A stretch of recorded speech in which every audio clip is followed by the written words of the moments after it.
Eder. Mech.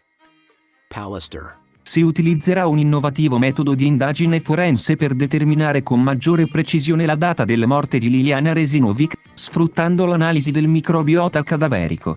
Questa tecnica, proposta da Luciano Garofalo e supportata da studi, principalmente dalla Colorado State University, si basa sull'identificazione di specifici microorganismi decompositori che appaiono in momenti ben definiti post-mortem, permettendo di creare un orologio microbiologico.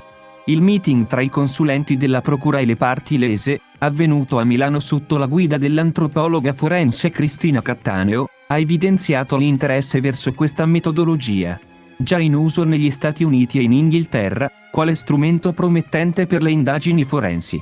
L'approvazione per procedere con tale esame è attesa dalla Procura di Trieste. È importante sottolineare che questa tecnica si distingue per la sua capacità di fornire stime sulla data del decesso indipendentemente da variabili ambientali, grazie all'analisi di microorganismi che si trovano in modo uniforme sui cadaveri.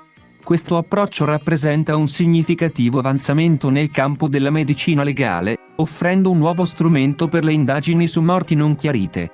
Una revisione dei campioni prelevati da Resinovic durante l'autopsia iniziale non ha rivelato nuove informazioni, con i risultati dell'autopsia più recente ancora in attesa.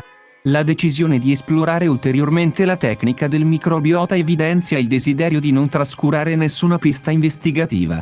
La riunione dei consulenti prevista per maggio sarà un momento chiave per valutare i progressi e decidere i passi successivi nell'indagine sulla morte di Resinovic. Ehi, non dimenticare di iscriverti a questo canale.